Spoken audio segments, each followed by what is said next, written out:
a la senadora Gabriela Cuevas Barrón, presidenta de la Comisión de Relaciones Exteriores, para presentar este y los siguientes 4 instrumentos de carácter internacional que estamos discutiendo en este momento. En el uso de la palabra, senadora. Con su venia, compañero senador, compañeras y compañeros senadores.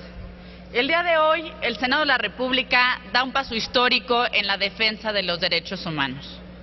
¿Por qué digo esto? Porque al aprobar el retiro de reservas que nos remitió el Ejecutivo Federal, estaremos modificando la postura tradicional que el Estado mexicano había adoptado durante décadas frente al régimen internacional de los derechos humanos. Por mucho tiempo, nuestro país presentó reservas a diversos tratados internacionales porque prefería anteponer la protección de la soberanía y la supremacía de la Constitución a la protección de los derechos humanos de todas las personas, independientemente de su nacionalidad. Afortunadamente, esta posición nacionalista comenzó a modificarse en la década de los 90 y culminó con la reforma constitucional del año 2011, con la que se logró la constitucionalización del derecho internacional de los derechos humanos. Uno de los cambios más importantes y paradigmáticos de esta reforma lo encontramos en el artículo 33. Como ustedes saben, esta disposición otorgaba al Ejecutivo Federal la facultad exclusiva de hacer abandonar el territorio nacional inmediatamente y sin necesidad de juicio previo a todo extranjero cuya permanencia se juzgara inconveniente. Precisamente por esta facultad del Ejecutivo Federal, nuestro país formuló en su momento reservas a diversos instrumentos internacionales, a la Convención Americana sobre Derechos, a la Convención sobre Condiciones de los Extranjeros, a la Convención sobre el Estatuto de los Refugiados, al Pacto Internacional de Derechos Civiles y Políticos, a la Convención sobre el Estatuto de los Apátridas y a la Convención Internacional sobre la Protección de los Derechos de todos los trabajadores migratorios y de sus familiares. Las reservas que se formularon estos instrumentos se hicieron con la finalidad de que la expulsión de los extranjeros se pudiera hacer en los términos en los que estaba redactada la Constitución, es decir, de manera arbitraria y sin juicio previo. Sin embargo, esto ya no es así.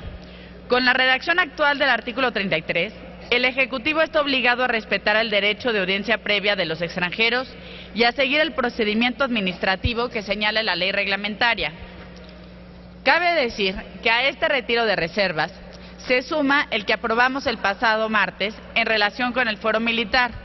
que dicho sea de paso, era necesario y consecuente con la resolución emitida por la Corte Interamericana de Derechos Humanos en el caso Radilla Pacheco. En esta sentencia, la Corte dispuso que la competencia del fuero castrense sobre hechos que no tienen estricta conexión con la disciplina militar es contraria a la disposición contenida en el artículo 9 de la Convención Interamericana sobre la Desaparición Forzada de Personas. Es importante destacar que el retiro de esta serie de reservas, además de estar en sintonía con la reforma constitucional hecha en 2011 y con las determinaciones de la Corte Interamericana de Derechos Humanos, ha sido bien recibida por el representante en México de la Alta Comisionada de las Naciones Unidas para los Derechos Humanos, por la Oficina del Alto Comisionado de las Naciones Unidas para los Refugiados en México, la ACNUR, y por el jefe de misión en México de la Organización Internacional para las Migraciones, quienes en su oportunidad nos hicieron saber en este mismo recinto que esta decisión nos permitirá avanzar en el cumplimiento de las recomendaciones que han hecho diversos organismos internacionales a nuestro país, como el Consejo de Derechos Humanos de la ONU, el Comité para la Protección de los Derechos de todos los trabajadores migratorios y de sus familias y el Relator Especial de la ONU sobre los Derechos Humanos de los Migrantes. Estimados compañeros y compañeras,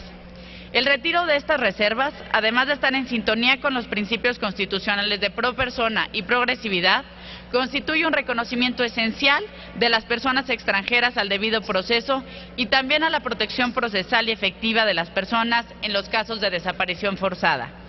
Esta acción del Estado mexicano debe ser leída en el contexto que vive nuestro país, como un país de tránsito y receptor de flujos migratorios, en donde existen muchas personas que buscan, además de mejores condiciones de vida, el que se les reconozca la condición de refugiados. Es por ello que el retiro de las reservas que se somete a consideración de este Pleno Es consecuente con la nueva dinámica internacional de los derechos humanos y del derecho internacional de los migrantes y refugiados, en tanto que se dignifica y reconocen plenos derechos del debido proceso a los extranjeros. Ciertamente hace falta mucho para que en nuestro país todas las personas gocen plenamente de los derechos de los que somos titulares. Sin embargo, estas medidas son pasos esenciales e indispensables para que ello ocurra. El paso siguiente consistirá en la aprobación de la ley reglamentaria del artículo 33 constitucional y de las reformas en materia de justicia militar que ya se están discutiendo en este Congreso. Es cuanto. Gracias, senadora Gabriela Cuevas.